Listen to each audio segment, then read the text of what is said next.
Alright. Good morning, everybody. Happy Monday. Hope everybody had a great weekend. You guys all know the routine. Today's Monday. I'm going to cover the news. We'll cover the SPY, all the tech stocks that I got up here. Take a look at the Dixie, Bitcoin, possibly Ethereum if we have enough time. And then we'll take a look at the ATA section as well. So just give me one quick second here.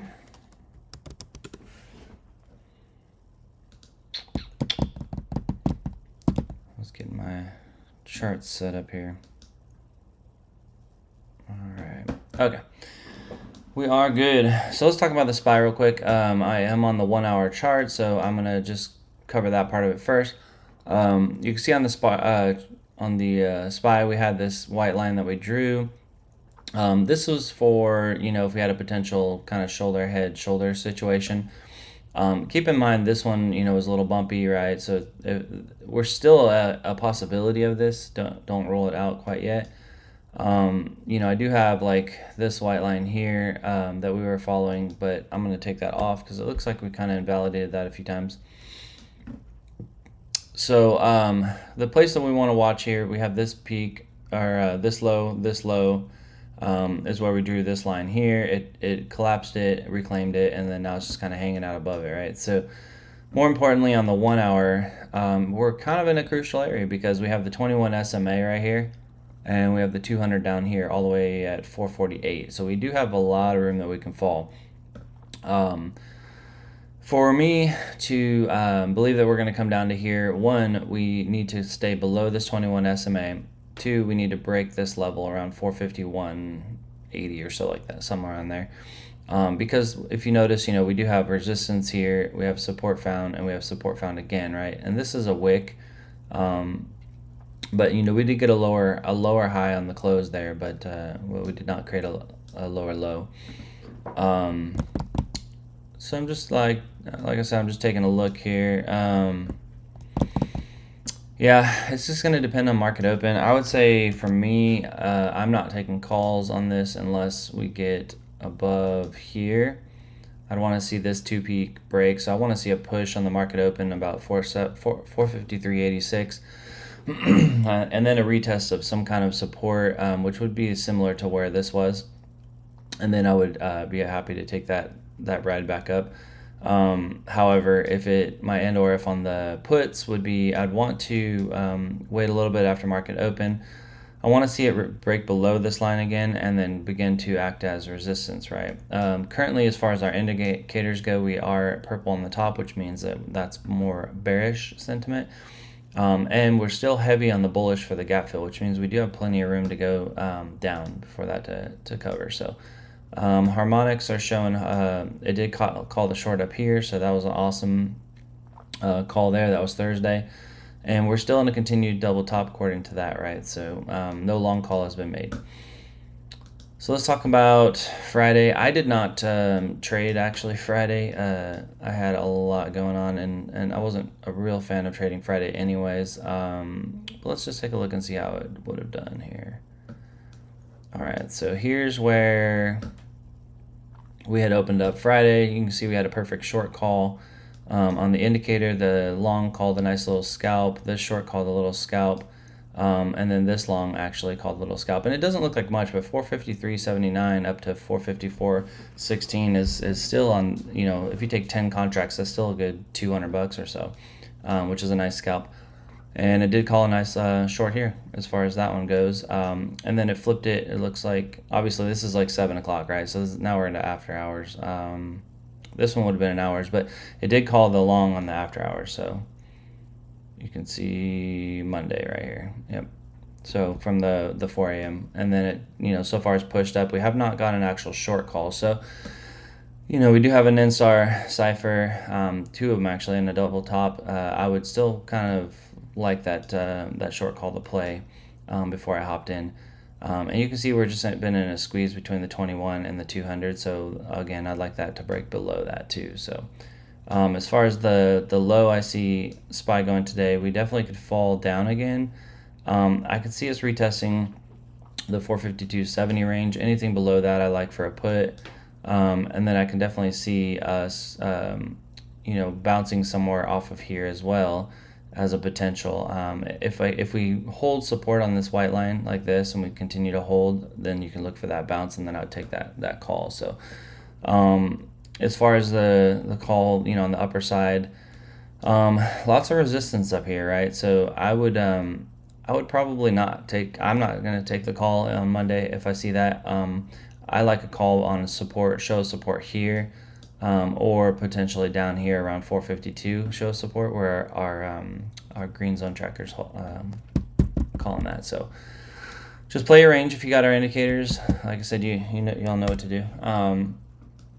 On Apple, these are just some lines we drew on I think Thursday or Friday.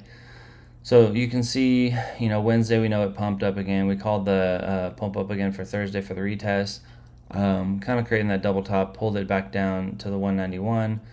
Currently it's rejecting off of the POC that I have here on the 1 hour. We have the 200 here, we have the 21 here. So as long as we stay above this 21, there's a possibility that we could see one more attempt push north.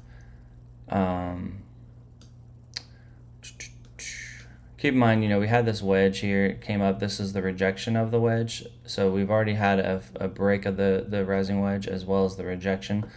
This is what we called on Apple a while back. If you all remember, we had the rising wedge, and we talked about it had the bearish divergence to support it. So if you caught that put, awesome job. But you can see it got the bounce off the 200 EMA. So that's kind of where we need to break it. So for me, I'm only taking puts if we get below 191.58, and I'll write that down. As far as calls go, I'm probably not going to take a call.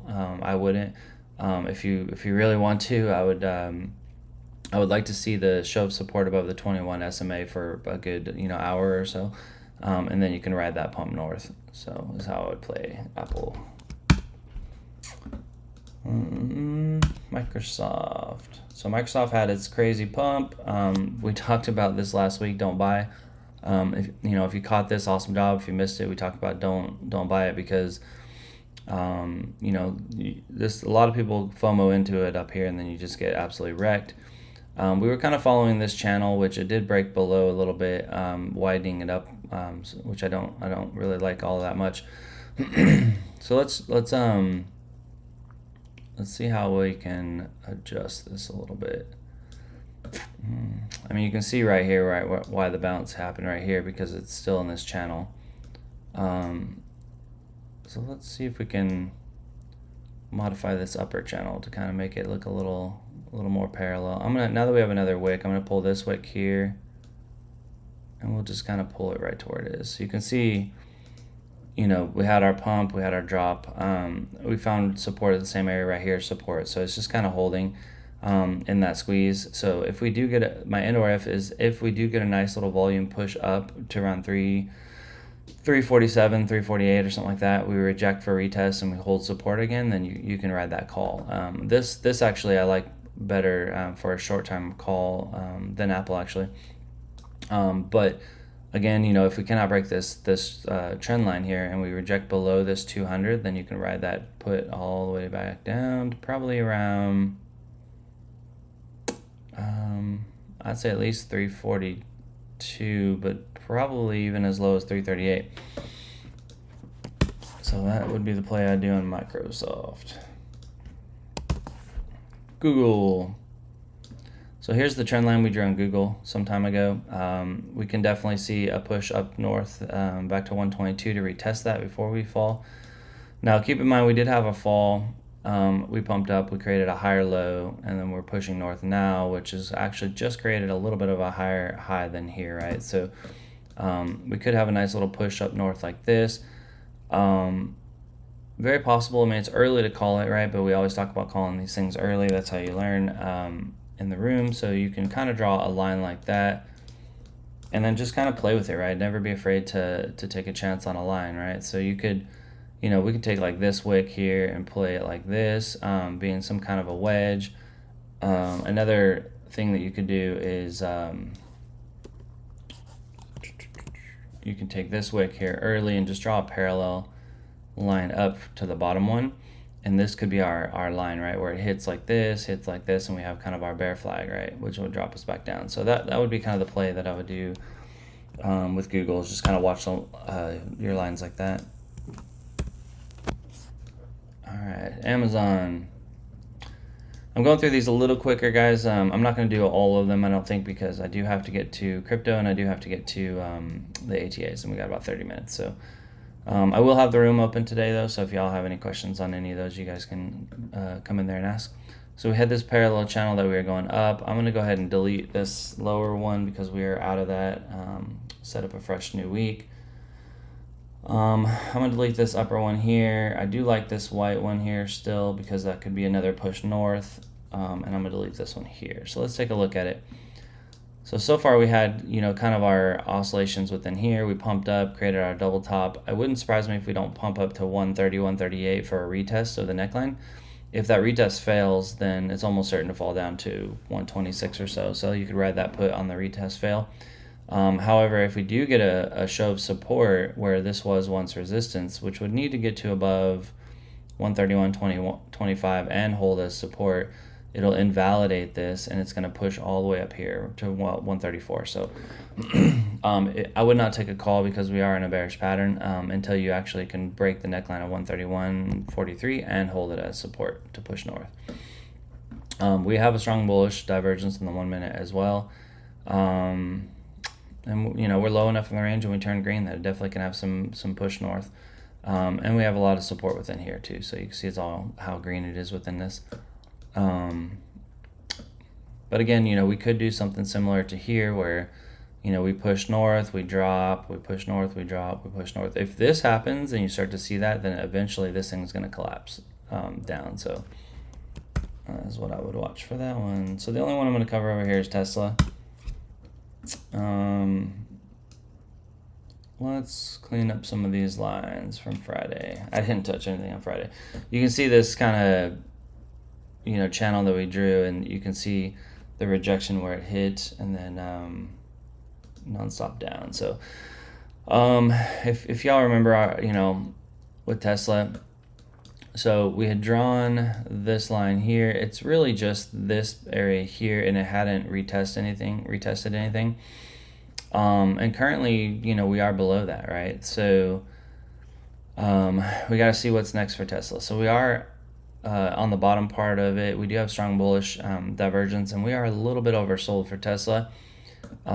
It's currently sitting about 255. I could see us pulling back potentially to about 247. And if it can hold support at around 247, it will create a higher low than here.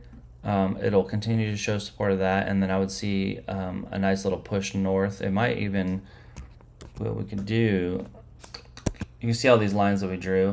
So this one right here, it rejected. If you go to the daily, it's likely because of, see right here. This was the prior heavy support, right? And then it just kind of worked its way through the whole thing. So that was kind of our heavy rejection that we had talked about. So I'm going to delete a few of these yellow ones, like that. And then let's just draw an upper channel to watch for the week if we do pump up like that. All right, so I'm going to leave this white line because what I'm looking for is a bounce of support, come up and act as rejection again, and that would tell us so we can take a nice little put on that one. So again, on Tesla, you all have the numbers. I would not be really too confident to take put yet. I am going to watch this 21 SMA on the 1 hour. You can see how I broke below it, and it's holding as resistance right now. If that continues to hold as resistance and it can squeeze past 248 or so, then it should be a pretty nice ride down. But look for that SMA. I would not take a call as long as I'm below this. There's just no way. If I do get a pump above it around 262 or so, you're probably okay to take a call, as we're likely to go retest that 200 around 273. So let's jump into the Dixie. So the Dixie is doing what we talked about last week. We had our double bottom. I'll just recover it. We had our bottom retest. Pumped it above. We had a retest on the 21 SMA. Pump stayed above it. It lost it, reclaimed it instantly, and we're still above it, right? So it's still continuing to reclaim this fall over here. Let's see if there's any trend lines we can draw.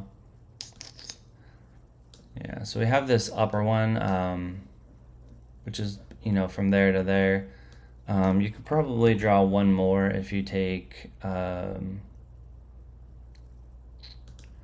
you could probably line up all those peaks with this one. I would honestly pull it down a little bit because this will be our first stop right there. And the reason why I'm doing that is because now I have peak, peak, so that's 3, 4, 5, and 6 for the rejection. So I think that will be our first big rejection if we make it up to there. There's some other stuff to look at too. You know, right around here, 102, it's going to have a lot of resistance. So keep in mind, when the Dixie goes down, everything goes up. Dixie goes up, everything typically goes down. So let's take a look at the harmonic. So the harmonic, yeah, is currently in that long. All right, I'm on ETH, but let's talk about Bitcoin first. So. Not surprised on Bitcoin. If y'all remember, I put an arrow here and put this in the room. If you remember last week, I had talked about we've been following this white line. And so you had rejection 1, you had rejection 2, and you had a perfect rejection 3 that dropped us really far, right? And so I had said when we were down here that if we hold support on this 21 SMA and we pump up again, this would be a great short opportunity. So I hope some of y'all caught that short around the 31.5 or so, 31.6 when it hit. Looks like we actually got it as high as where's that? 31.804 on that candle. So definitely went a little higher than I thought, right, with this wick here, but it you know, came down nonetheless, right? So we pumped up, we closed it, we came over, tried again, couldn't do it, fail. I mean, this is a huge short. Within 1 hour, 31.5 all the way back down to 29.9, right? Now kind of where we're at now, again, look, we're below this 21 SMA. We were rejected once, twice, 3 times, and then bam, that's what happens. So we do have the gap fill. Gap fill saying we should get at least as low as 28.4. And then be careful around there because you do have resistance, right, which will act as support. We can, as far as our low that we could see, I mean, we could see as low as 27, you know, 3, 27, 2. Like we talked about that in here. If you look at the daily, remember we talked about our 3 peak bearish divergence. So this one's only calling this one right here. But if you really look at it, you know, you still have this one right here, a higher high and a higher high. So it's tight, right? But it's still 3 peak. And then you have the 3 peak there, right? And so that typically, it's not uncommon for this to happen. So where I would see support for Bitcoin, if you look here, let's go to the 1 hour and see what those EMAs, SMAs look like. So you got the yeah, so we got the 200 EMAs actually above all of our stuff now, and we collapsed right on it on the 1 hour. So there's really nothing holding it because we are below the EMA and the SMA, and it's starting to squeeze, but we are a little bit oversold. So depending how the market goes today, I could see a little bit of bouncing in between, but keep in mind, remember we talked about if we break that level 29.7, it was going to be a pretty good fall, which it was. It's definitely holding support around the 29.2, which has been pretty strong support in the past. And you can see right here where we had a lot of resistance. So here where it broke, collapsed, broke, collapsed. So it's been a pretty steady resistance area. I would be careful taking a short down here until you start to see. I would look, for me on the 1 hour, I want to see a push north and a retest of the 21 SMA somewhere around here, which would be around 29.8, 29.7. For me to take a long, I'd love to see a retest of 29,000, right? So or higher, and then get a bullish candle with a flip on my divergence hunter. Then I would take that long. So, all right. We got about 10 minutes. ETH didn't actually collapse as much as Bitcoin if you look at it. It's pretty surprising. But it's doing the same stuff, right? We had our white line here. We had our white line there. You can see on Thursday it did break above it. It rejected right off of the yellow line that we had, which was the same as this high here. So, just kind of showing y'all how we figure out those rejection points. So you really, not only at the rejection here, we did get a short call on our indicator. So writing that short down should have been pretty apparent. Take out the harmonics so it's not so noisy. So ETH actually held a little bit stronger because if you think about it, ETH has just been ranging between 1827 and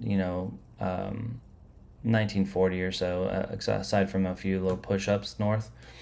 And it's still, if you look at the low, it still created a higher low, unlike Bitcoin. So if Bitcoin can break again and it's enough to collapse this, it will catch up to Bitcoin, meaning we will fall to probably around 1730 or so to retest this line. So if you wanted to follow this line, it's just this one. I think somehow it got moved. Let's push that back up. There you go. All right, so there's a wick right here that hit that one, and then you have there into that one. That is what we're playing. So let's extend these. So currently we're just right in the middle, right, between the top and the bottom, and that's all you do, as we talk about it all the time. Just play a range. So we do have the ATA. I am going to be setting that up today. Everything looks like it's connecting properly with Tasty. Throughout the day as we watch it, we'll just monitor it to make sure everything's firing as it should. I'm okay with taking calls again like we did before, but I'm going to do it like normal with the Parabolic SAR. We're going to go ahead and open up with, we'll do 4-day contracts still because that would put us to Friday. We won't start till 9:45. I'm going to end it a little bit later at 3 o'clock just because we can carry it over to the next day if we need to. Strike price we can still do later, that's fine. Or further down, I mean. TPs, DCA, yeah, we'll still do all that the same. All right, so let's see, what is today? 24 at 9:30. And we're doing Parabolic SARs. Yeah. Yep, Parabolic SARs. So make sure I don't have any, I deleted those. So we're going to create that alert for the copy trade, ATA copy call. All right, and we don't, everybody knows we, the play that we did, we got out of actually both of these with that drop. We had initiated the second one, which played out very well on the charts. And then the one that we were in, the DCA, actually got out and continued to play out very well. So we don't need both these anymore, so I'm just going to take it off so I don't confuse things. We're going to go put SPY. I'm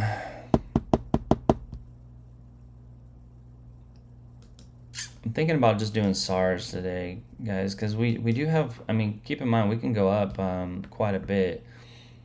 So I don't want to be too aggressive on a Monday. So let's just run SARs on both of them. We'll see how that plays out. We'll do the 4-day. We'll do the 4-day. We got 3 o'clock. DCA is the same. This will be the 24th.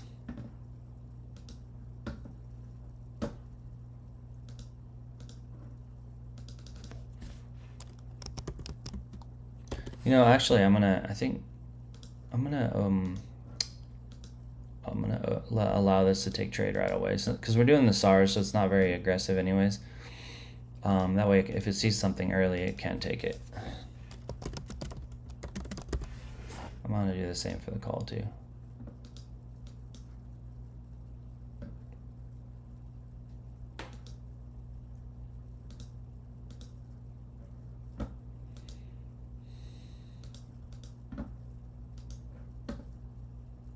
Anytime you make a change, remember, you just have to delete that alert and make it again.